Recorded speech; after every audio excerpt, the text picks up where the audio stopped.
Il existe une baie dont l'Iran produit 5000 tonnes chaque année. Elle supporte une chaleur désertique qui fissure la pierre et un froid hivernal qui descend jusqu'à -38 degrés.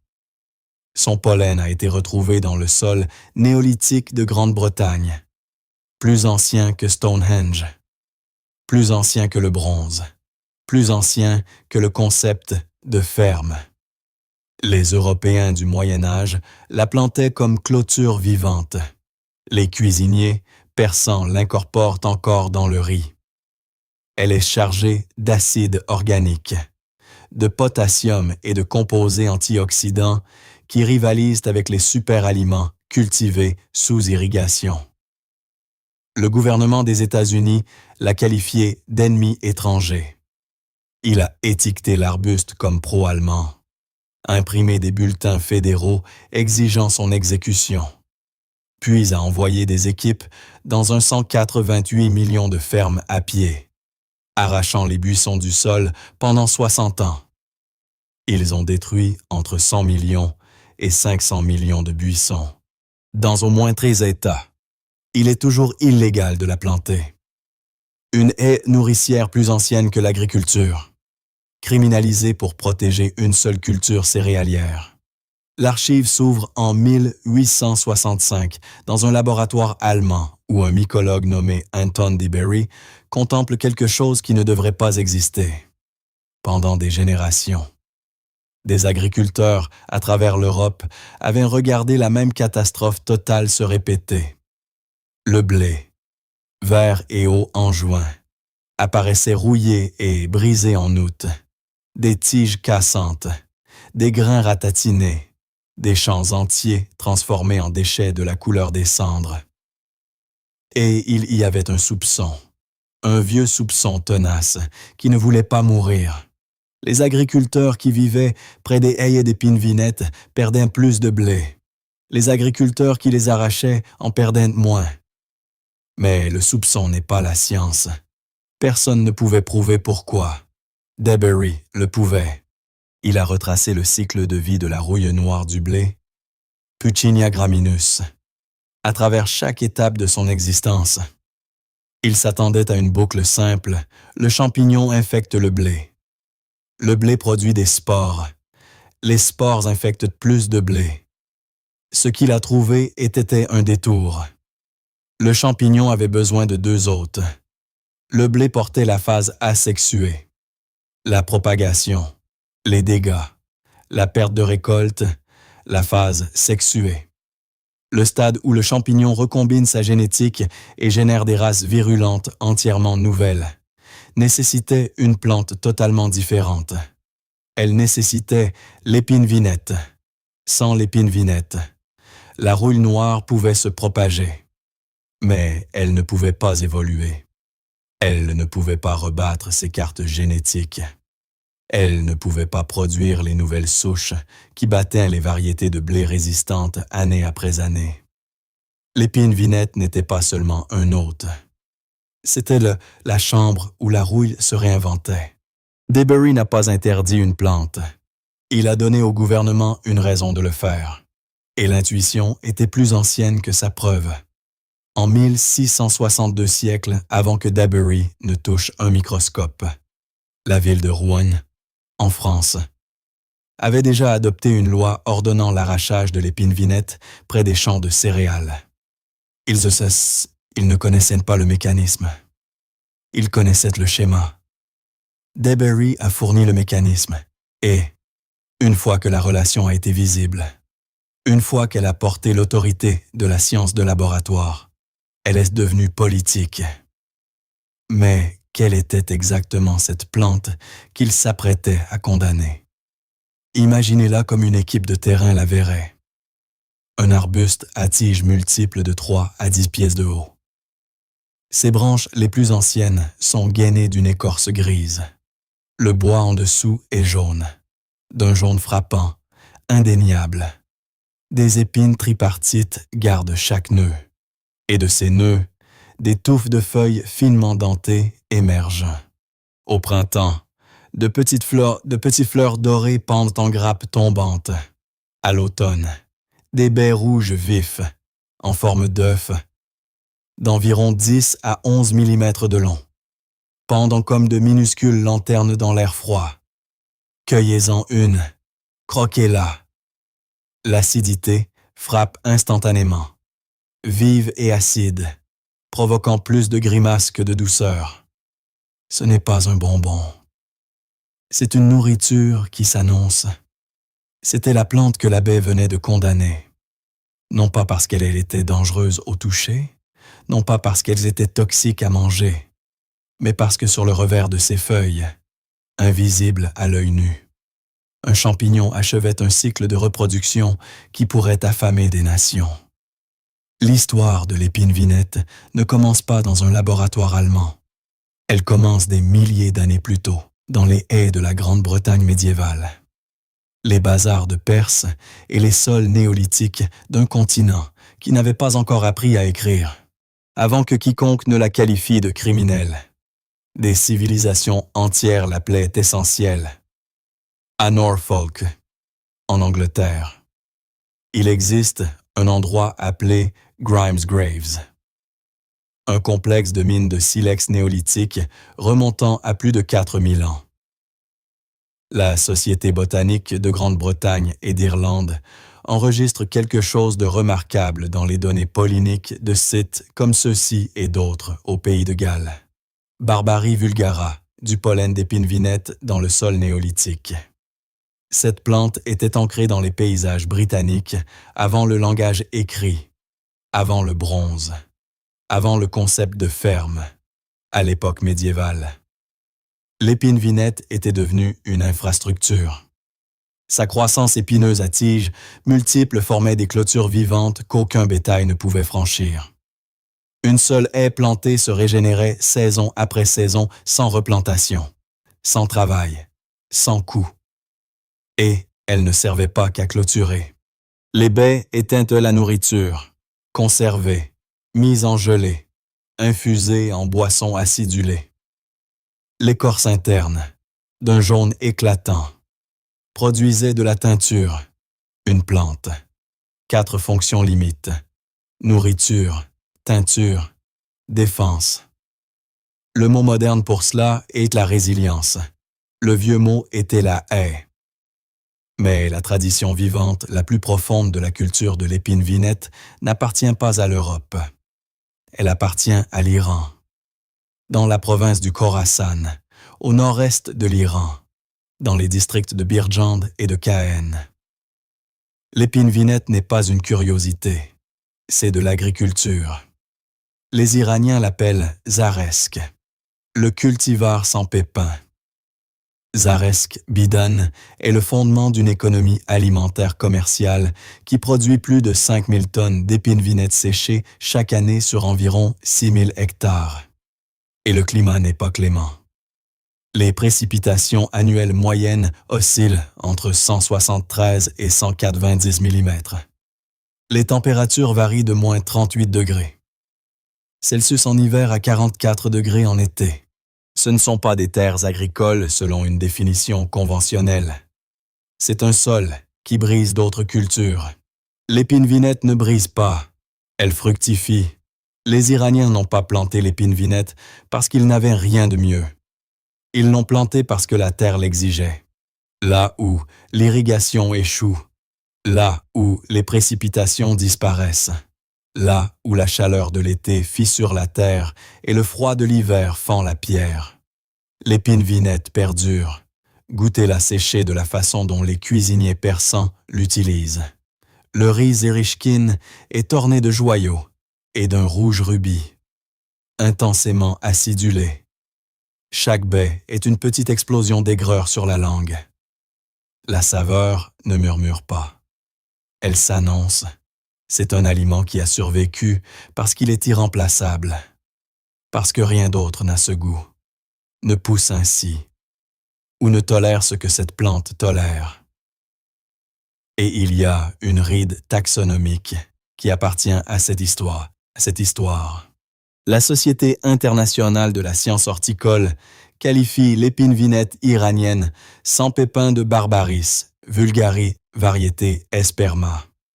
Mais un chapitre de Springer de 2025 sur la sélection et la domestication identifie le même cultivar commercial comme Barbaris inima-bidane. L'épine vinette n'est pas une espèce unique. C'est une catégorie alimentaire culturelle s'étendant sur plusieurs taxons. L'aliment a survécu à travers les continents.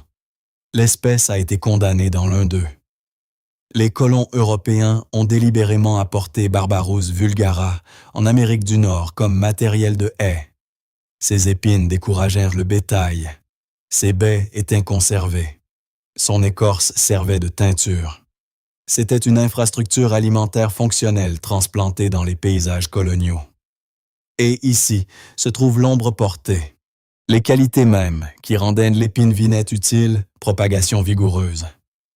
Graines dispersées par les oiseaux. Repousse végétative à partir de fragments de racines. Graines restant viables pendant 9 ans ou plus sont les qualités qui l'ont rendu impossible à éradiquer proprement. Une seule campagne n'allait jamais suffire. La baie était de la nourriture. L'écorce était de la teinture. Mais la racine contenait tout autre chose.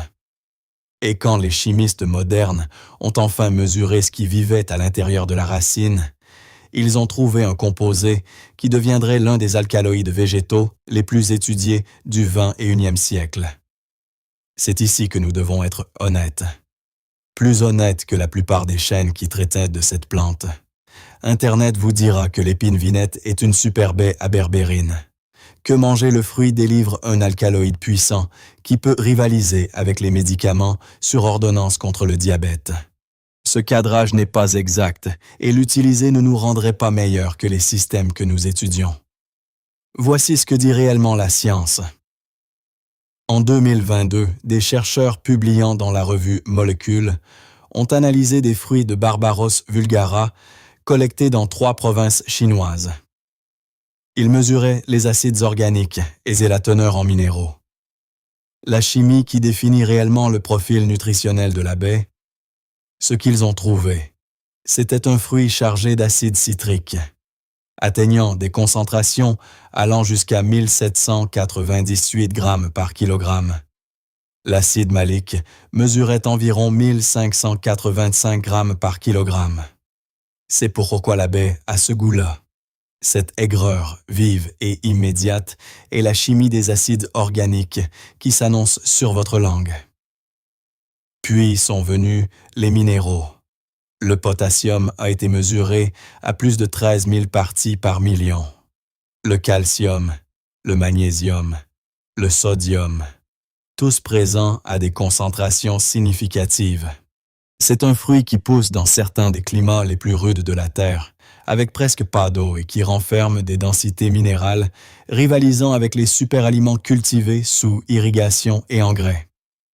Une revue de 2025, publiée dans Nutrition Reviews, l'a déclaré directement: les épines vinettes ne sont pas riches en berbérine. L'apport alimentaire en berbérine provenant de la consommation du fruit est généralement insignifiant. Les parties de la plante riche en berbérine sont les racines et les rhizomes, pas les portions que quiconque mange comme nourriture.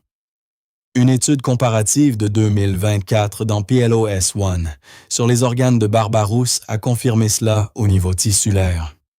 Les concentrations de berbérine les plus élevées apparaissent dans la racine, en particulier dans le tissu de l'écorce. Le fruit et les feuilles tendent vers des composés phénoliques, associés aux antioxydants, plutôt que dominés par les alcaloïdes. L'abeille est donc un aliment acidulé, dense en minéraux et chargé d'antioxydants. C'est une histoire réelle.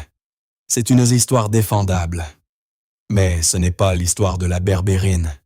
L'histoire de la berbérine est une histoire de racines et d'écorce. Et elle a ses propres preuves et ses propres complications. Imaginez cette condition de l'intérieur.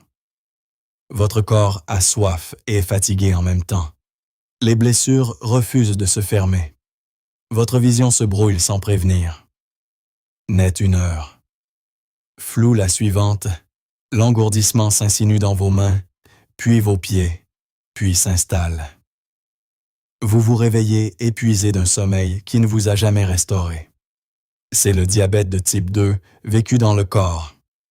Le CDC dénombre 38 millions d'Américains vivant avec elle. On estime que 98 millions de plus sont en état de prédiabète.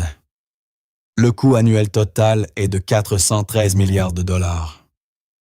En 2008, les chercheurs Yin, Xing et Yei ont publié un essai dans la revue Métabolisme. 36 adultes ayant un diabète de type 2 nouvellement diagnostiqué ont été randomisés pour recevoir soit de la berbérine, soit de la metformine, 0,5 g 3 fois par jour pendant 3 mois. Le résultat fut que l'effet hypoglycémiant de la berbérine a été décrit comme similaire à celui de la metformine. LHBA. Un C est passé de 9,5% à 7,5% dans le groupe berbérine. Mais 34,5% des participants ont ressenti des effets secondaires gastro-intestinaux. Et un commentaire de 2024 dans GK. A Network Open a noté les limites clairement. La berbérine est promue malgré l'absence d'approbation de la FDA et ses défis incluent une faible biodisponibilité et des effets indésirables gastro-intestinaux. Le signal est intéressant. La qualité des preuves. Le dosage et la réglementation restent compliqués. Le Centre national pour la santé complémentaire et intégrative ajoute un avertissement qui ne peut être atténué. La berbérine peut interagir avec des médicaments, ne doit pas être utilisée par des personnes enceintes ou allaitantes et ne doit pas être administrée aux nourrissons en raison d'une inquiétude spécifique concernant la jaunisse et le risque d'ictère nucléaire chez les nouveau-nés. La racine contenait un composé que la médecine moderne essaie encore de comprendre. Mais le gouvernement des États-Unis ne s'est jamais intéressé à la racine. Il s'intéressait aux feuilles à cause de ce qui poussait sur elles. 1916, la pire épidémie de rouille noire de l'histoire de l'Amérique du Nord, explose à travers la ceinture de blé. Environ 200 millions de boisseaux de blé sont détruits aux États-Unis. 100 millions de boisseaux supplémentaires s'effondrent à travers les provinces des prairies canadiennes. Dans les grandes plaines du Nord, les réductions de rendement s'élèvent en moyenne à environ 60%. Nous sommes en temps de guerre. Les puissants alliés ont besoin de céréales. Les pertes ne sont pas présentées comme un inconvénient agricole. Elles sont présentées comme une menace pour l'approvisionnement alimentaire de nations en guerre. 200 millions de boisseaux disparus. Et un phytopathologiste de l'Université du Minnesota décide que l'épine-vinette doit mourir. L'épine-vinette. Son nom est Elvin Charles Stackman. Il a l'oreille de l'USDA. Il a les données de la preuve de Dayert. Il a un langage qui rendrait fier un propagandiste de temps de guerre. Dans un bulletin des fermiers de l'USDA, numéro 1058. Stackman ne recommande pas le retrait. Il exige l'exécution. Ses propres mots imprimés par le gouvernement fédéral disent « l'épine-vinette commune barbare hors la loi ». Sa directive est « exécuter ce buisson criminel ». Il avertit qu'une seule épine-vinette plantée dans un jardin de ville pourrait causer des pertes de récolte à des centaines de milles sous le vent. Et les chiffres le soutiennent, au moins en magnitude. Un document de campagne de l'USDA estime qu'un buisson d'épine-vinette de taille moyenne peut produire plus de 64 milliards de spores de rouille en une seule saison. 64 milliards à partir d'un seul buisson. Le document compare la propagation épidémique de ces spores à un feu de forêt. En 1918, le programme coopératif fédéral-étatique d'éradication est lancé dans les principaux États céréaliers sous la direction de Stackman. Une cascade de lois d'État suit. La première vague frappe entre 1917 et 1919. Plus tard, Washington rejoint en 1923. Le Kansas rejoint en 1955. À ce moment-là, l'architecture juridique est énorme. La quarantaine fédérale numéro 38, publiée en 1919, interdit le mouvement entre États et le rétablissement de l'épine-vinette sensible à la rouille. Le cadre réglementaire actuel, CFR 301.38, régit toujours le mouvement entre États de Berberis. Mao berberis et Mahonia. Les plantes sensibles à la rouille ont l'interdiction d'entrer ou de circuler dans les zones protégées répertoriées. Au XXIe siècle, les règles restent en vigueur. Au niveau des États, les interdictions sont encore plus absolues. Le Minnesota classe l'épine-vinette commune comme faisant l'objet d'une lutte interdite. Aucun transport, propagation ou vente n'est permis. Washington exige la destruction de l'épine-vinette commune dans les régions productrices de blé selon le WA C16.472.020. Le Massachusetts interdit l'importation et la propagation dans tout l'État. Puis vint la propagande. Des affiches apparurent dans les communautés agricoles des États du Nord. L'American Phytopathological Society documente la rhétorique de guerre de la campagne. L'épine-vinette était appelée la parente et l'alliée du Kaiser. Un communiqué de presse du Dakota du Sud a déclaré le buisson pro-allemand et a averti qu'en garder un en vie était résolument déloyal. Le buisson a été étiqueté « étranger ennemi ». Une affiche survivante de l'USDA, archivée dans la collection Hoover, a résumé l'argument en un slogan qui est devenu la politique fédérale. C'est une question d'épine-vinette ou de pain. Et puis, ils ont commencé à arracher. L'ampleur est difficile à comprendre. Un document de campagne de l'USD a décrit le défi de l'inspection environ 1888 millions de fermes et de nombreux millions de propriétés supplémentaires à inspecter soigneusement à pied. Ce n'était pas une surveillance aérienne. C'étaient des humains marchant le long des limites de propriété, des bords de champs, des haies et des boisés, ferme après ferme, État après État pendant des décennies. Ils l'ont appelé un buisson criminel et le langage provenait des propres bulletins du gouvernement. Ils ont envoyé des équipes dans 1 888 millions de fermes, inspectant soigneusement à pied à travers 13 États. Ils ont détruit, selon le décompte de l'USDA, plus de 100 millions de buissons.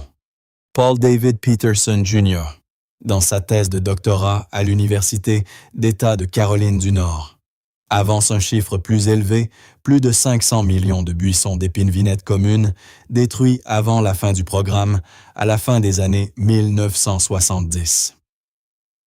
Ils ont rendu illégal de planter, vendre ou transporter et, dans au moins 13 États, cette interdiction tient toujours. Ils l'ont remplacée par l'épine-vinette du Japon, Berberis thunbergi, que le propre bulletin de Stackman décrivait comme magnifique et assurait au public qu'elle ne rouille pas et n'a pas besoin d'être détruite.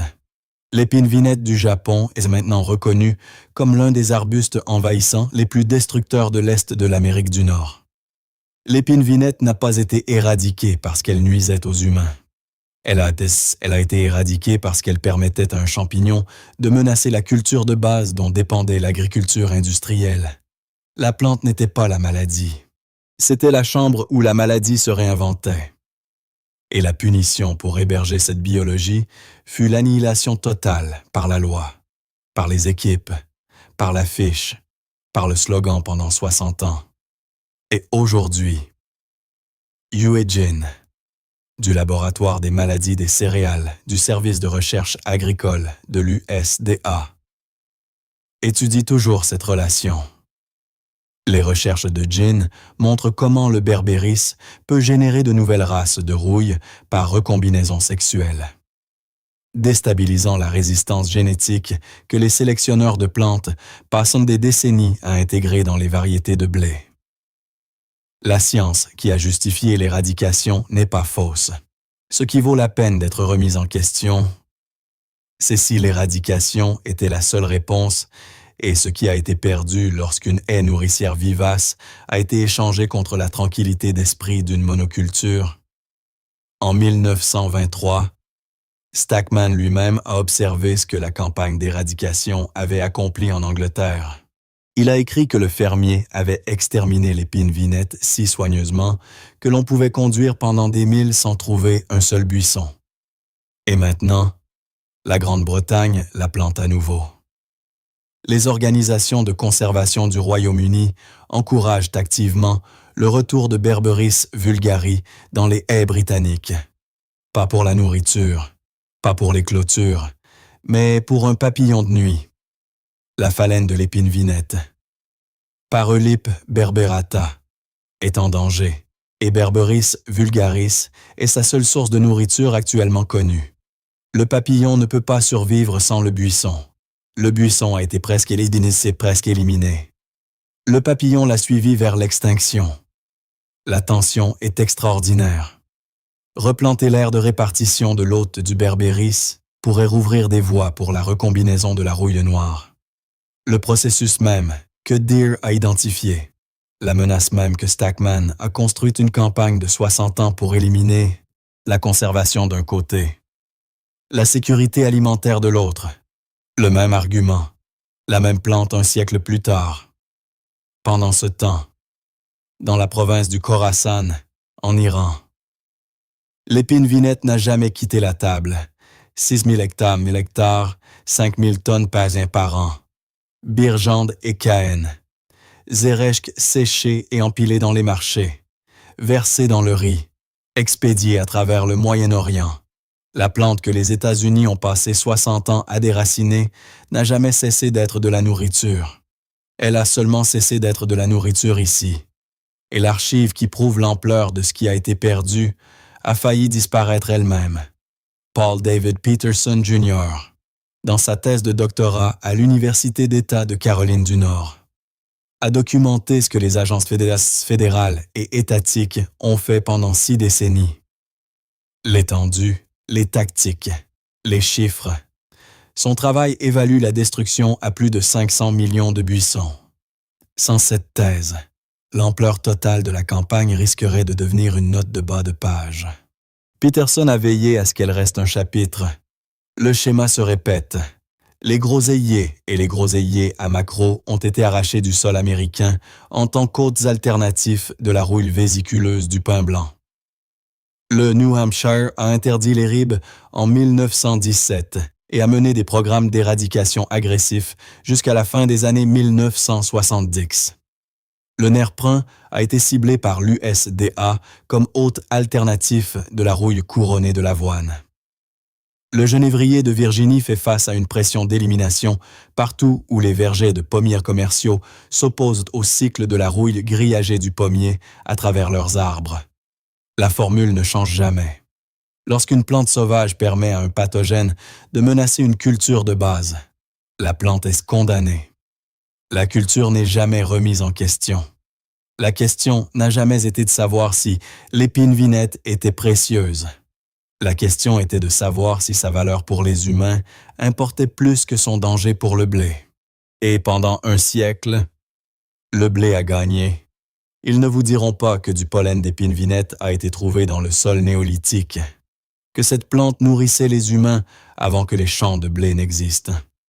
Ils ne vous diront pas que l'Iran en produit toujours 5000 tonnes par an, que la plante que les États-Unis ont déracinée n'a jamais quitté la table au Khorasan. Ils ne vous diront pas que la Grande-Bretagne la replante maintenant pour sauver un papillon qui ne peut pas survivre sans elle. Ils ne vous diront pas que les baies sont comestibles, qu'elles l'ont toujours été. C'est une question d'épine vinette ou de pain. C'était le slogan. C'était la politique. C'était la justification pour arracher plus de 100 millions de buissons de la terre. Ou 500 millions, selon qui compte. Selon la décennie où le comptage s'est arrêté. Mais l'épine vinette était aussi du pain. C'était de la nourriture, une clôture, une teinture et un médicament. Une aide nourricière vivace plus ancienne que l'agriculture elle-même. Criminalisée pour protéger une seule culture céréalière. Ils n'ont pas choisi entre l'épine vinette et le pain. Ils ont choisi une culture plutôt qu'une plante entière. L'épine vinette n'a pas besoin de permission. Ses graines restent viables pendant 9 ans. Ses racines se régénèrent à partir des fragments que les équipes ont laissés derrière elles. Les oiseaux la transportent à travers les clôtures et les limites de propriété et les frontières d'État qu'aucune quarantaine ne peut sceller. Elle n'a pas besoin d'une loi agricole. Elle n'a pas besoin d'une zone protégée. Elle n'a pas besoin d'une étiquette qui dit « cultivar résistant approuvé pour le mouvement entre États ». Elle n'a pas besoin d'un numéro de bulletin ou d'une exemption réglementaire ou d'un vote de comité. Elle pousse tout simplement. Elle a toujours poussé. Et aucune affiche, aucune quarantaine, aucune équipe d'éradication avec un mandat pour inspecter 1 888 000 de fermes à pied. Rien de tout cela n'était suffisant. Vous connaissez maintenant une plante que les gouvernements ont passé 60 ans à essayer d'effacer du paysage. Le fait que vous connaissiez son nom est le premier acte de restauration. Chaque « j'aime » et chaque partage préserve ce qu'ils ont essayé de déraciner. Bienvenue dans Jardin enfoui.